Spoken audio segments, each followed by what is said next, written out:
Saudações a todos os queridos irmãos em Cristo Jesus.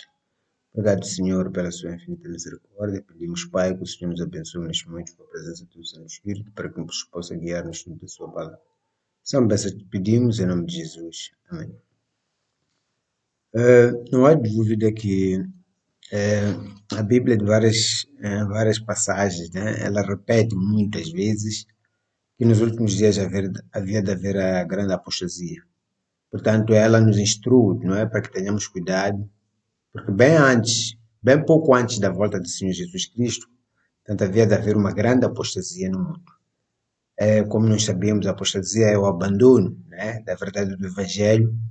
A apostasia é abandono, não é, do Senhor para recorrer tanto a qualquer outra coisa como objeto de adoração, né? Portanto, isto é a apostasia que é anunciada na Bíblia por várias vezes, várias passagens da Bíblia anunciam.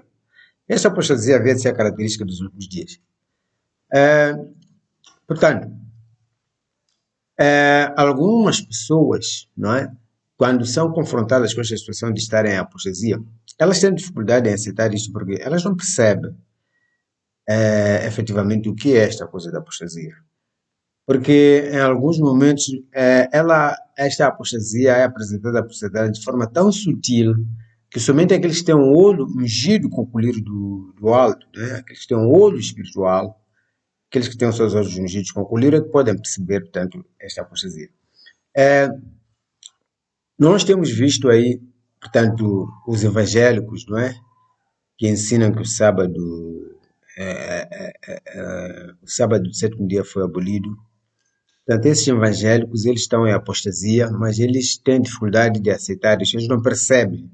Na verdade, eles até são sinceros, não é? Quando negam que estão em apostasia. Eles são sinceros, mas a sua sinceridade não impede que eles estejam tanto em apostasia. Eles, de facto, estão em apostasia, porque, conforme eu acabei de dizer há pouco tempo, que esta apostasia às vezes aparece de forma muito sutil, né? Por isso que os evangélicos não conseguem perceber que eles estão em apostasia e negam que estão em apostasia.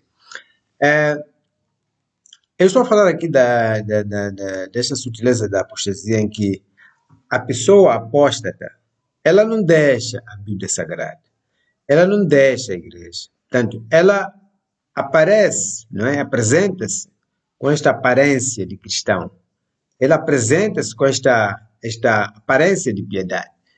Nós temos ali o exemplo de Paulo, né? Paulo, quando escreve a Timóteo, na sua segunda carta a Timóteo, capítulo 3, versículo 1, né?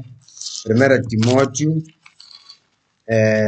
Timóteo, na verdade é 2 Timóteo, capítulo 3, versículo 1. Versículo 1, bom, mas também nós vamos logo para o versículo 5. Tendo aparência de piedade, mas negando a sua eficácia. Portanto, os evangélicos aparecem com esta aparência de piedade, mas negam seu poder, negam sua eficácia.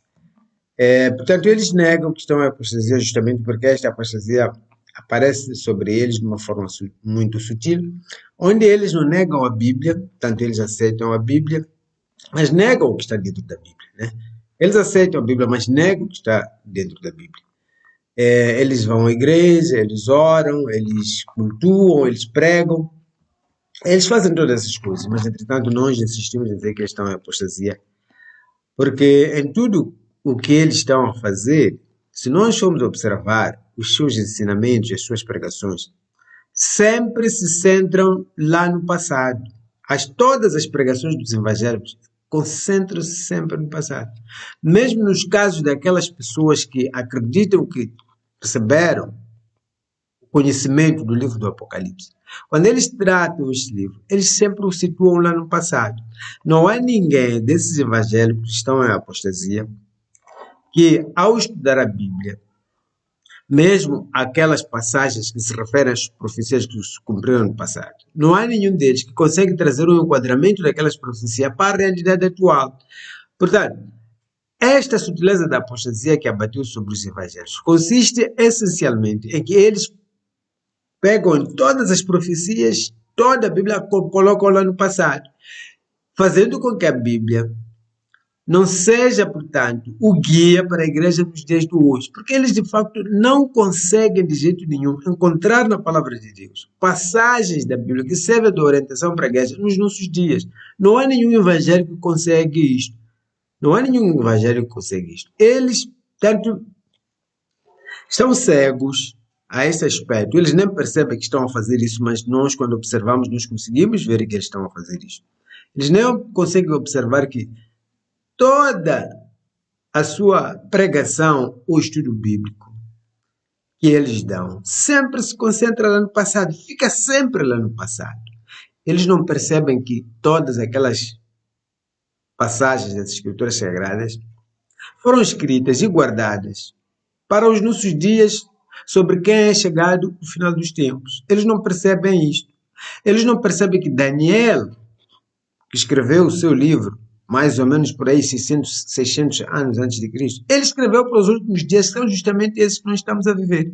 Daí que quando alguém vai estudar a palavra de Deus, ou vai estudar o livro de Daniel em particular, ele deve entender que aquele livro foi escrito para os nossos dias. E ao ensinar ou pregar sobre este livro, é preciso que sim, se concentre para o tempo em que esse livro foi escrito, que foi naquela época, mas acima de tudo ele deve trazer um enquadramento daquelas lições para os nossos dias e fazer a aplicação, portanto, dessas passagens da Bíblia que foram escritas no passado para os nossos dias, a fim de que efetivamente a palavra de Deus possa continuar a ser lâmpada para os nossos pés e luz para os nossos caminhos. Os evangélicos não fazem isto. Os evangélicos não fazem isso justamente porque eles não sabem que o livro de Daniel tem uma relação com o livro do Apocalipse, onde o livro de Daniel é um livro fechado, mas que é aberto pelo livro do Apocalipse. Os evangélicos não percebem que o conteúdo do livro do Apocalipse abre aquela porção do livro de Daniel e o traz, portanto, o livro do Apocalipse traz o livro de Daniel para a realidade, para a nossa realidade de hoje. Os evangélicos não entendem isso. E por isso, apesar deles terem a Bíblia, terem a igreja, eles continuam andando às cegas. A Bíblia não está servindo de lâmpada nem de luz, portanto, para eles. Eles estão em apostasia. Eles estão em apostasia. E, de facto, isso é triste ter que dizer, né? Nós não gostaríamos de estar aqui a falar essas coisas, nós gostaríamos, sinceramente, de estar a falar outras coisas. É muito triste e doloroso ter que falar essas coisas. Mas pior do que isso seria não falar essas coisas. Né? Pior do que isso seria não falar essas coisas. Por isso nós falamos essas coisas, apesar de termos que falar com muito pesar e tristeza, mas nós falamos essas coisas porque é uma necessidade que nós temos, tanto de falar essas coisas com o intuito de alertar, né, esses irmãos para que eles, portanto, percebam que estão em apostasia e abandonem, portanto, esta apostasia, porque se eles insistirem nisso, o fim deles será doloroso. O fim deles será doloroso. Mas por que eles não, conforme eu acabei de dizer agora aqui, por que eles nunca poderão, tanto, entender ou nunca poderão ser desta apostasia e nunca serão capazes de enquadrar aquelas passagens da Bíblia escritas no passado para os nossos dias? Por que eles não serão capazes de fazer isso? Porque existe uma chave para se fazer isso. Há uma chave que nos permite, portanto, desvendar os mistérios do livro do Apocalipse para a nossa realidade de hoje, trazendo, portanto, as passagens, os livros da Bíblia foram escritos no passado e aplicá-las para os nossos dias. Há uma chave para isso. E essa chave é o sábado. O sábado é a chave que abre os mistérios do Apocalipse. E os evangelhos rejeitam este sábado que é a chave. É por isso que esse livro vai continuar, portanto, fechado para eles. E eles nunca vão entender. Vejam só, por exemplo, o que é que diz aqui o livro de Isaías. Isaías fala-nos de uma situação idêntica a esta, que é o Isaías capítulo 28 ou 29. Vamos ver Isaías 29. Isaías 29. Portanto, nós não estamos a falar aqui as coisas por iniciativa própria, ou porque nós imaginamos que seja assim, ou porque nós pensamos. Não, nós temos uma base para dizer o que nós estamos a dizer. A nossa base sempre é a Bíblia, né? Nós temos aqui, relativamente à questão dos evangélicos estarem cegos, né? Para as realidades de hoje, não é? Nós acabamos de dizer que existe uma relação entre o livro de Daniel e do Apocalipse que para os evangélicos eles não entendem essa relação, porque o livro do Apocalipse para eles continua fechado, justamente porque eles rejeitam a chave que abre os mistérios do livro do Apocalipse, que é para depois ir buscar o livro de Daniel para aplicar para os nossos dias. Portanto, essa chave é o sábado que eles rejeitam. E por conta disso, eles andam às cegas. E Isaías já preveu isso há muito tempo. Isaías já escreveu sobre isto há muito tempo. Ele já fez uma previsão de que é assim que havia de acontecer.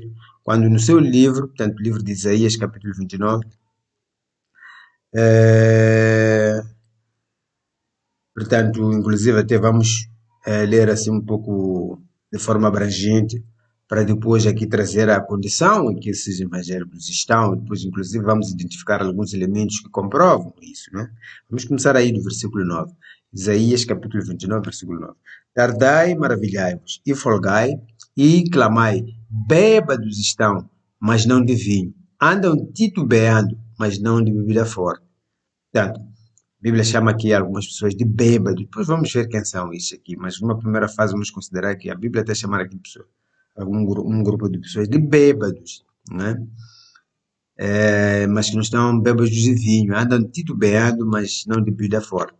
E por que teria que acontecer isto com essas pessoas? Porque o Senhor derramou sobre eles, não é? Aqui diz que o Senhor derramou sobre vós um espírito de profundo sono e fechou os vossos olhos, os profetas, e vendou os vossos líderes, os videntes.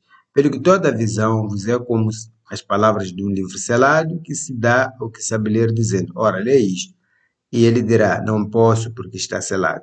Ou dá-se o livro ao que não sabe ler, dizendo: Ora, lê isto. E ele dirá: Não sei ler. Porque o Senhor disse: Pois que este povo se aproxima de mim, e com a boca e com os lábios me honra, mas o seu coração se afasta para longe de mim. O seu temor para comigo consiste em mandamentos de homens em que foi instruído. Portanto, nós encontramos aqui uma situação de haver aqui, portanto, essas pessoas que estão bêbadas, mas não de vinho, e andam titubeando, mas não de bebida forte. Mas isso por quê? Porque o Senhor derramou sobre eles um espírito de profundo sono e fechou os olhos dos profetas e vendou os líderes dessas pessoas. Daí que toda visão para eles é como palavras de um livro selado. O livro de Daniel é um livro selado. O livro de Daniel é um livro selado. Daniel, capítulo 12. Daniel 12. Daniel 12. Daniel 12, 4. Daniel 12, 4. E tu, Daniel, fecha estas palavras e sela este livro. Sela este livro. Isaías 29, 11. Pelo que toda visão vos é como as palavras de um livro selado, que se dá ao que sabe ler, dizer: Ora, lê isto. E ele dirá: Não posso, porque está selado. Portanto, este indivíduo não pode ler o livro porque está selado. E este livro selado de Daniel ainda está selado para os evangélicos. Essa é a única razão porque que eles até hoje não conseguem estudar esse livro de Daniel e enquadrá-lo na nossa realidade atual através do livro do Apocalipse. Justamente porque eles não têm a chave para abrir esses mistérios, portanto, é o sábado. Por isso, eles não podem ler este livro porque para eles está selado. Está selado. Mas também no versículo 2, ou se dá o livro ao que sabe ler, dizendo: Ora, lê isto, ele dirá: Não posso, não sei ler. Outros, portanto, não sabem ler os mistérios do livro do Apocalipse. Portanto, temos aqui esta situação de um livro selado, que é este livro de Daniel. Mas que se nós formos a ser sinceros na nossa profissão religiosa e aceitarmos o sábado, que é a chave que abre os mistérios do Apocalipse, então aí nós iremos perceber que no livro do Apocalipse 10,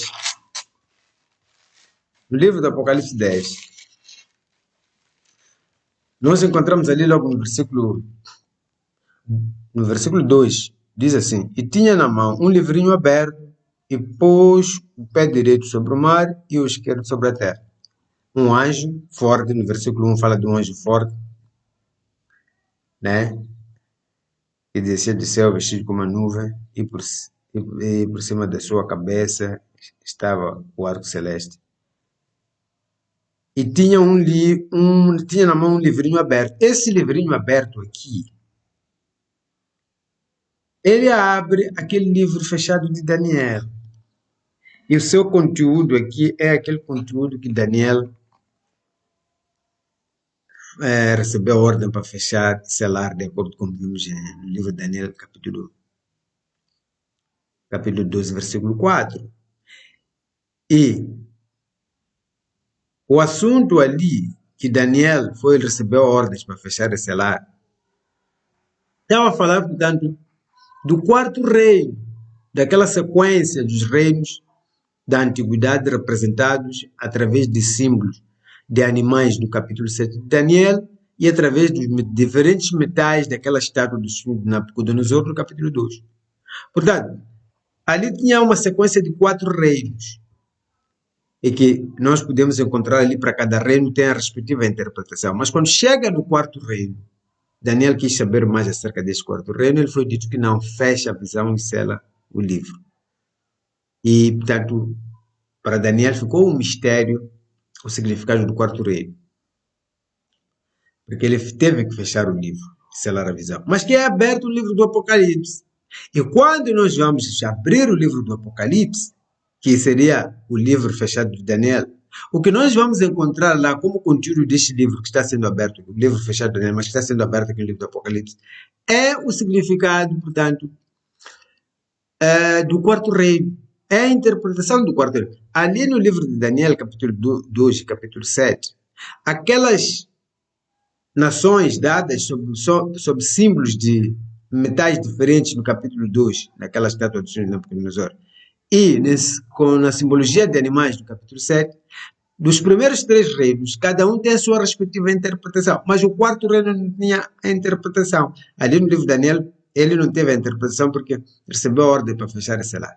Agora, aqui no livro do Apocalipse 10, onde temos um anjo com o livro aberto, ao abrir esse livro, encontramos a interpretação daquele quarto reino que Daniel quis saber naquela época, mas recebeu a ordem para fechar e selar. Portanto, o livrinho aberto de Apocalipse 10, que está na mão deste anjo, que ele levanta, não é? Esse conteúdo é a interpretação do quarto reino. O quarto reino lá do livro de Daniel 7, não é? E 2. A sua interpretação é dada aqui, neste livro aberto de Apocalipse 10. E se nós continuamos aqui a partir do Apocalipse 10 em diante, nós vamos ver aqui um cenário que é descrito, mas que tem a sua centralidade nos 144 mil, que na verdade já tinham sido começados a ser selados no capítulo 7, mas que depois a sua centralidade vem se destacar quando eles trazem uma mensagem para ser pregada, que está no livro do Apocalipse 14, versículo 6 até 12, e que estes são, portanto, os 144 mil.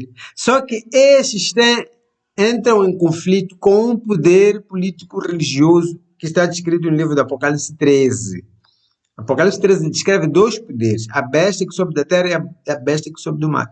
Que no caso aqui seria a união da igreja e Estado, que é feita pela Igreja Católica Romana e o governo americano. Esta união da igreja e Estado, não é feita pela Igreja Católica Romana e o governo americano, é o conteúdo ou é a interpretação do quarto reino de Daniel, capítulo 2 e capítulo 7, mas que Daniel não recebeu a respectiva interpretação. E, na verdade, nós se formos a estudar ali no livro de Daniel, Daniel manifestou desejo de querer conhecer mais acerca do quarto reino. Podemos abrir um instante para que tenhamos, não é, uma consistência naquilo que estamos a dizer. Daniel 7, versículo 19. Daniel 7, versículo 19. Então tive desejo de conhecer a verdade a respeito do quarto animal. Daniel teve desejo de conhecer a verdade sobre o quarto animal. O mesmo quarto animal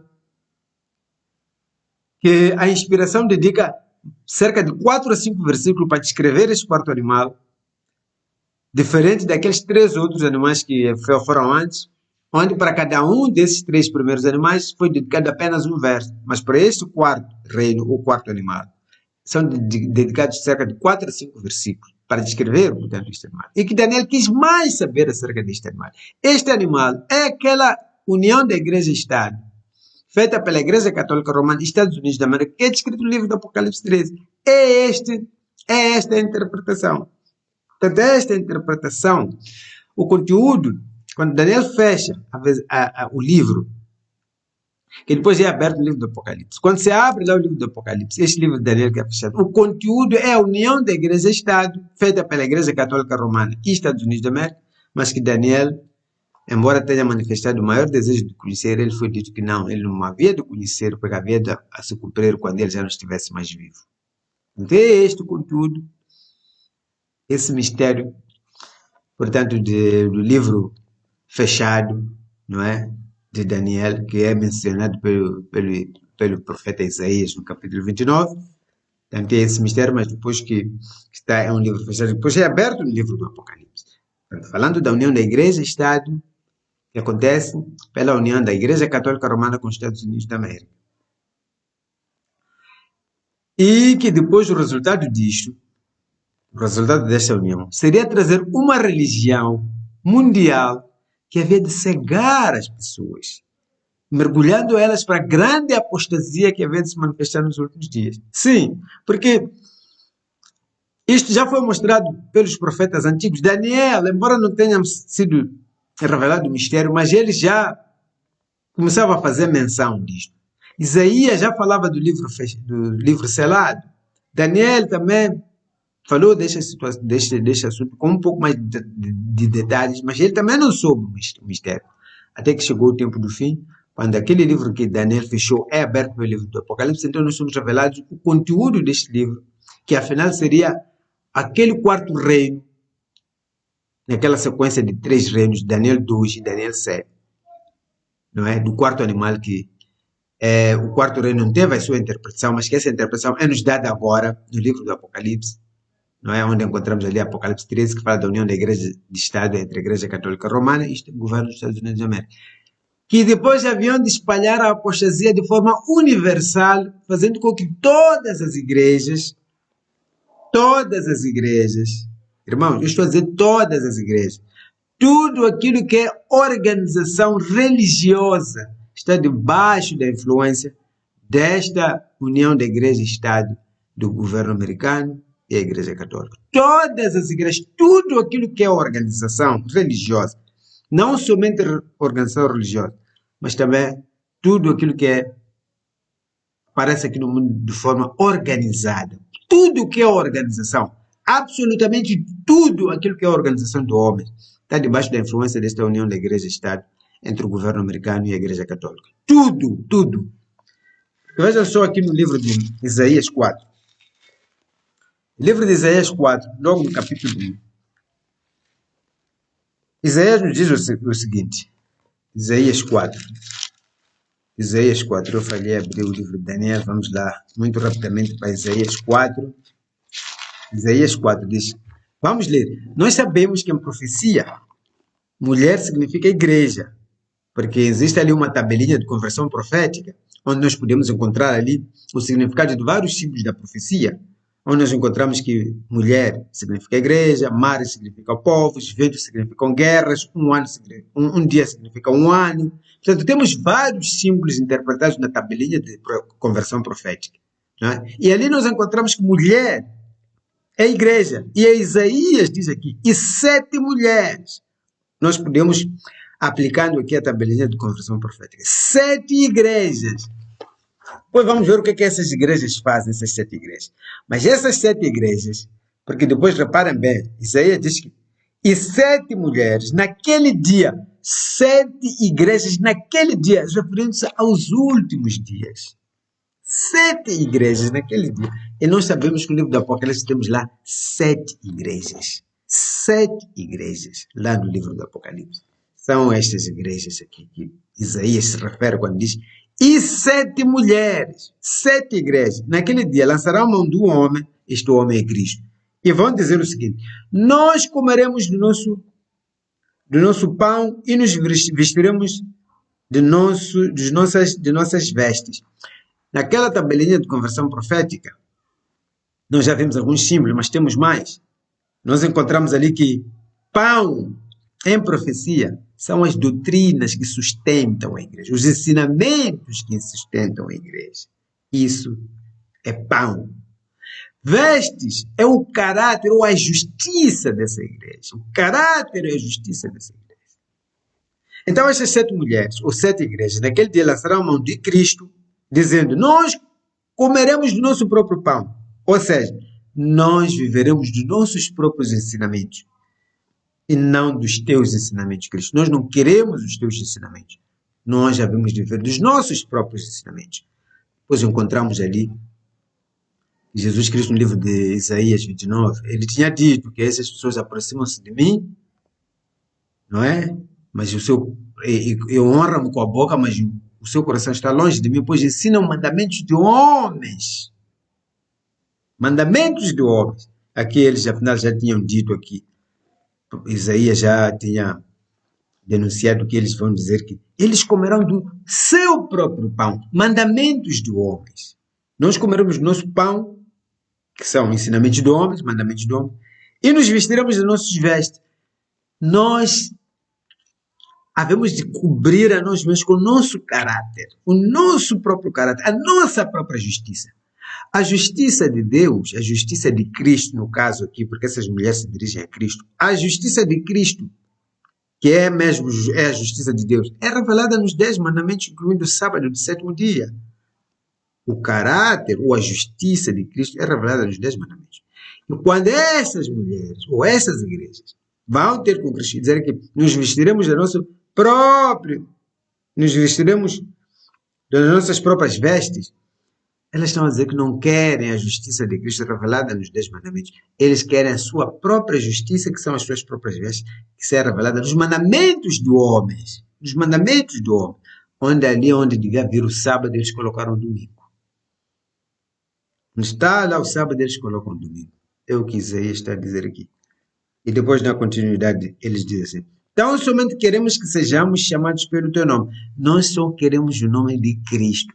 Ali na placa da nossa igreja queremos escrever: autoriza-nos, Senhor, na placa da nossa igreja queremos escrever Igreja Cristã. Apenas nome.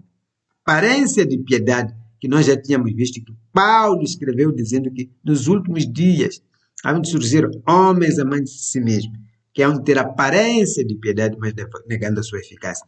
Isaías também mencionou esta situação, quando ele diz que essas igrejas já vinham ter com Cristo, e onde pedir todas as coisas, e vão dizer que querem ser chamados apenas de igrejas cristãs. Queremos apenas o nome de Cristo, mas não queremos a justiça de Cristo, não queremos as vestes de Cristo. Apenas queremos o nome de Cristo.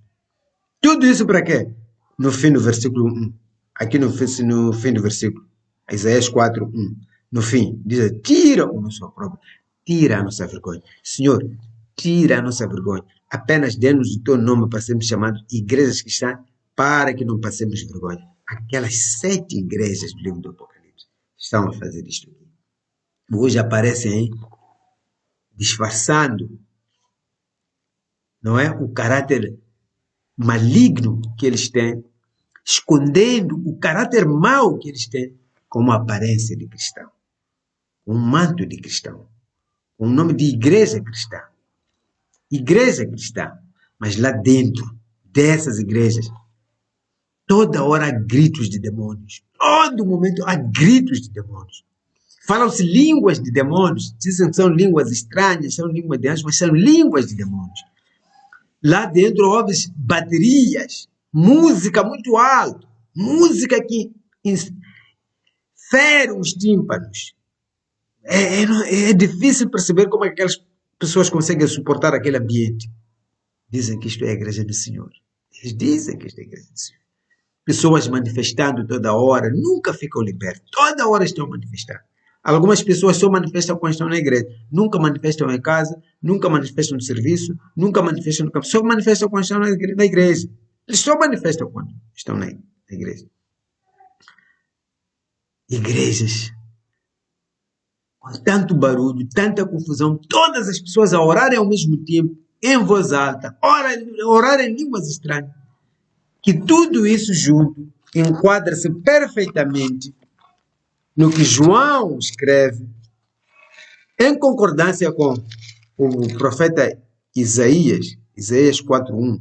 João escreve em harmonia com João, quando aqui no livro do Apocalipse 14, versículo 8, diz assim: e o outro anjo seguiu, dizendo: caiu, caiu Babilônia, aquela grande cidade que a todas as nações deu de beber do vinho da ira da sua prostituição. Babilônia, Babilônia é confusão. Vocês lembram-se que o termo Babilônia foi atribuído pela primeira vez lá, quando depois do dilúvio, Deus tinha prometido aos homens que nunca mais iria destruir a terra pelas águas do dilúvio, mas os homens não creram nessa palavra. E mesmo assim eles ergueram uma torre de Babel, alegando que se porventura Deus voltasse a destruir a terra com o dilúvio, eles estariam seguros lá na torre. Mas quando Deus tinha dito que nunca voltaria mais a fazer isso, eles não creram na palavra de Deus. E quando eles estavam a construir aquele empreendimento de erguer aquela torre, Deus enviou ali uma confusão entre eles. Começaram a falar línguas que já não se entendiam entre eles. E ali foi atribuído àquela situação o nome de Babilônia. Aquela era a Babilônia física. Mas hoje temos uma Babilônia espiritual. Essa é de Apocalipse 14, versículo 8. Apocalipse 14, versículo 8. Caiu, caiu Babilônia, aquela grande cidade, que a todas as nações deu de beber do vinho da sua prostituição. Esta Babilônia mística, esta Babilônia espiritual, são essas 7 igrejas, as 7 mulheres que Isaías diz que lá naquele dia lançarão mão do homem. E dirão: comeremos nosso próprio pão e vestiremos as nossas próprias vestes. Então somente queremos ser chamados pelo teu nome. Tira-nos nosso próprio. É esta Babilônia, aquelas 7 igrejas, esta Babilônia. E estas Babilônia, estas igrejas aqui que são Babilônia, sofrem esta influência toda que elas sofrem. É desta religião que resulta da união da igreja-estado, onde a igreja católica romana se uniu com o governo americano, que é para produzir esta religião demoníaca e satânica que está a colocar as igrejas todas em confusão. Todas as igrejas em confusão. Todas as igrejas em confusão. E este é o cenário que nós temos, que vem, portanto, sustentar aquilo que estamos a dizer, que, de facto, todas as igrejas estão em apostasia. Grande apostasia nos últimos dias. Mas no meio disso tudo, o que dói mais, queridos irmãos, é quando você está diante de uma situação que tem um problema e você está preocupado porque você tem um problema. E aí depois você começa a procurar a solução do problema, mas quando você já encontra a solução do problema, você começa já a perceber que você tem um problema pior do que aquele que você tinha quando apenas tinha um problema. Portanto, a solução do problema que você encontra vem agravar, portanto, o seu problema. Hoje, nós temos uma situação que no passado, quando o pecado entrou, Cristo enviou o Evangelho para que então esse Evangelho fosse a solução do problema, do pecado. Só que nos nossos dias, porque houve várias apostasias e várias reformas, e nesses últimos dias, conforme a profecia diz que havia de haver muita apostasia nos últimos dias. Nesses últimos dias, quando Deus enviou o Evangelho através dos movimentos da reforma, o que é que as igrejas fazem? As igrejas pegam neste Evangelho e usam ele como um manto para esconder a sua iniquidade. E o problema passa a ser pior do que quando eles ainda não tinham o Evangelho. Porque quando não tinham o Evangelho, tinham apenas um problema. Um problema que até ainda lhes permitia perceber que tem problema e deviam procurar a solução. Mas quando Deus envia a solução, que é o Evangelho, e o propósito do Evangelho, quando é enviado por Deus, era para corrigir a alma por dentro. O Evangelho vem corrigir a alma por dentro, vem fazer uma limpeza interior. Corrigir a mente e o coração. Mas como Paulo diz que eles teriam aparência de piedade, o que é que essa gente faz? Essa gente pega neste Evangelho, em vez de aplicá-lo lá no coração e na mente, usa-no como um manto para se encobrir, para se taparem. Em vez de usá-lo para limpar lá por dentro, eles usam esse Evangelho para se taparem com ele, escondendo a sua iniquidade, escondendo o pecado. Pecado é violação da lei. E Tiago diz que aquele que guarda 9 mandamentos tropeça não é o culpado de todos. E nós temos 10 mandamentos, incluindo o sábado. Mas hoje as igrejas ensinam que o sábado foi abolido e recebem este evangelho para justificar que o sábado foi abolido. Ora, remover o sábado da lei é pecado. Remover o quarto mandamento da lei é pecado. Isso é pecado, é violação da lei. Mas as igrejas protestantes pegam o evangelho para dizer que Deus aboliu a lei, Cristo aboliu a lei, fazendo com que o evangelho traga um problema pior do que quando o evangelho não tinha vindo. Este é o mistério da iniquidade. Este é o mistério da iniquidade que caracteriza a apostasia dos nossos dias. Que caracteriza a apostasia dos nossos dias. E isto, conforme nós já dissemos, todas as instituições ou organizações que existem no mundo são controladas pela União da Igreja-Estado ou União da Igreja Católica ou governo americano. Toda instituição é controlada por essas duas instituições. Toda igreja, toda organização é controlada pela Igreja Católica, unida com o governo americano. E eles trazem esta religião hoje, que coloca todo mundo debaixo do jugo de Satanás. E nesse controle que a Igreja Católica, unida com o governo americano, tem sobre todas as organizações do mundo, eles controlam, inclusive, todos, a mídia, o cinema, todas as coisas eles controlam. E hoje eles estão usando a mídia como um instrumento para dominar as massas. Nós estamos a ver hoje uma tendência que está a surgir aí, em que as igrejas, de forma muito massiva, estão a ter esta tendência de trazer programas de caráter religioso. As igrejas hoje estão a trazer muito esses programas de caráter religioso. Só que nesses programas, as pessoas convidadas para serem os painéis, aliás, para serem os painelistas, sim, as pessoas convidadas para serem os painelistas, são pessoas curandeiras, são bruxos, são pessoas que têm espíritos de mortos. E essas pessoas são dadas tanto espaço de antena para virem falar daquilo que eles são, que é as suas experiências, aquilo que é o seu saber. E desta maneira, muitas pessoas são alcançadas por estas coisas satânicas que estão a ser difundidas pela televisão. E cumpre-se nessas pessoas aquela regra espiritual, no contemplar sois transformados. À medida que as pessoas vão assistindo esses programas que passam na televisão, onde os bruxos aparecem falando de todas as soluções que eles prometem que podem trazer os problemas, as pessoas vão bebendo isto e elas vão sendo presas nessas malhas desses bruxos e desses feiticeiros que agora aparecem na televisão. Esses curandeiros, que lidam com as coisas obscuras, eles fazem tanta publicidade na televisão. Isso está alcançando muitas pessoas. Ao invés das pessoas serem ensinadas o evangelho, estão aprendendo essas coisas que esses bruxos trazem. E assim cumpre-se essa regra espiritual, que no contemplar vós sois transformados. E a influência da união da Igreja Católica com o governo americano, que traz uma religião que é de Satanás, vai se expandindo cada vez mais, aumentando cada vez mais a apostasia. Hoje a apostasia não está apenas nas igrejas.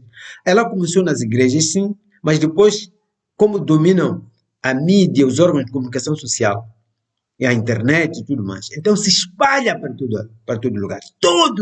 Em todo lugar, nos smartphones, nesses pregadores de rua, tudo está contaminado com esta religião diabólica da união da Igreja Católica com o governo americano. E isto vem cumprir justamente a profecia que diz que pouco antes de Jesus voltar, Satanás havia de vir. E como Jesus, quando volta, prepara o seu caminho enviando o seu anjo, então Satanás também prepara o seu caminho enviando os seus mensageiros, os seus apóstolos da mentira, os apóstolos de Satanás. Esses falsos pregadores que ensinam que o sábado foi abolido. Esses falsos pregadores que ensinam que o sábado é do Senhor.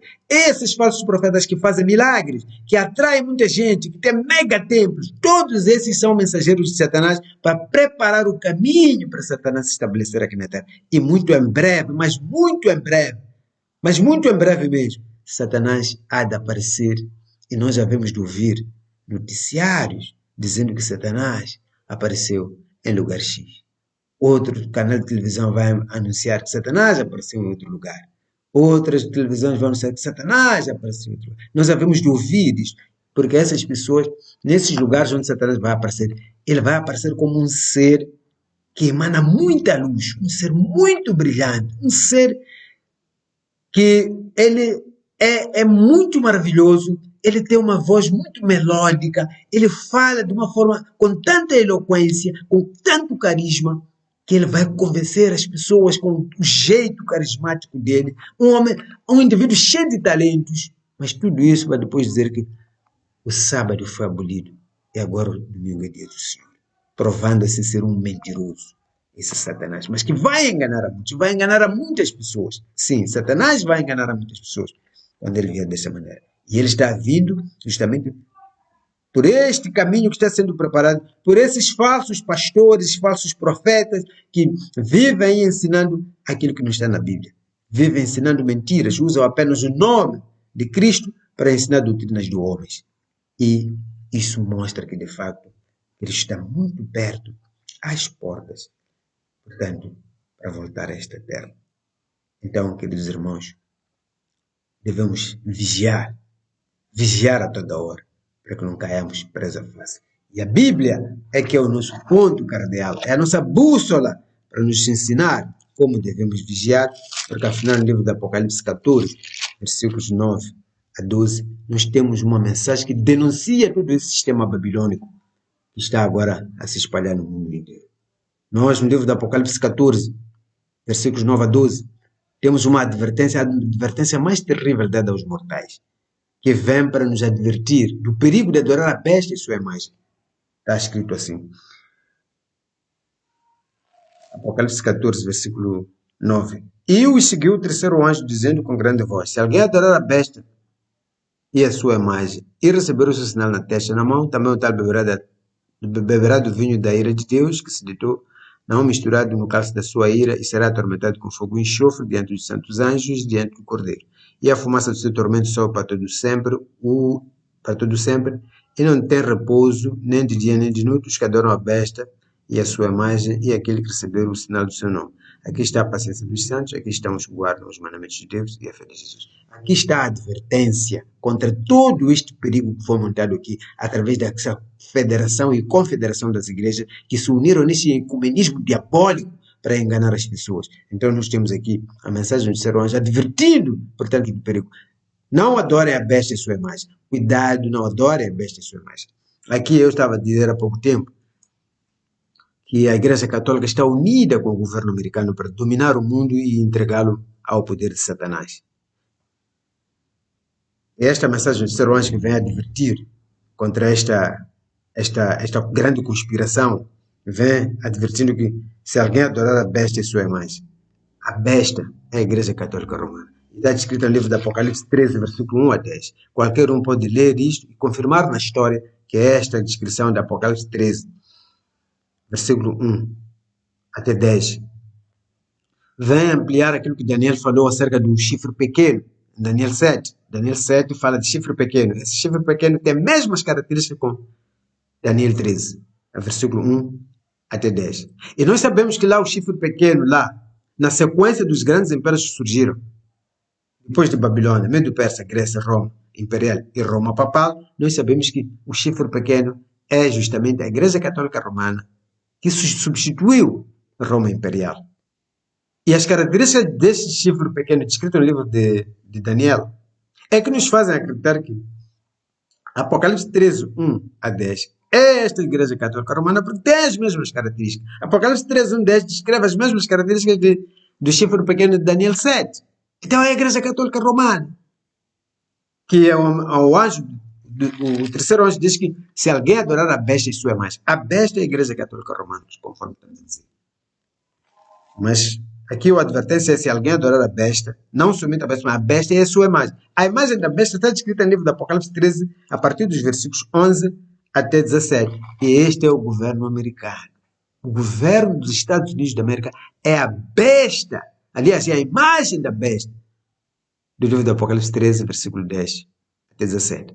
Porque a igreja, os Estados Unidos da América, o governo dos Estados Unidos da América, está a repetir a mesma coisa que a Igreja Católica fez. E no caso concreto aqui, este governo americano, descrito no livro do Apocalipse 13, versículo 1 até 17, aparece ali como a aparência de cordeiro, mas depois fala como dragão.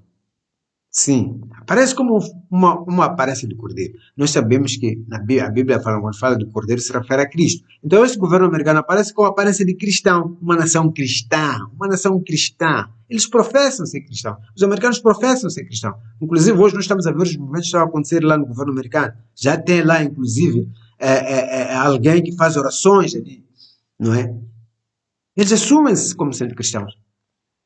Esta é a aparência do cordeiro que nós encontramos aqui no livro do Apocalipse 13, versículos 11 a 17. Mas depois fala como dragão. Dragão é Satanás. Dragão é Satanás. Então esta é a imagem da besta, que tem a aparência de cordeiro, mas fala como dragão. Então o governo americano, unido com a Igreja Católica, muito em breve vai falar como dragão. Quando ele fizer isso, os fiéis cristãos vão ser perseguidos e teremos mais mártires nos dias. Mas tudo isso tem um lado positivo disto. Tudo isso são sinais de que Cristo está muito próximo. Está mesmo próximo às voltas.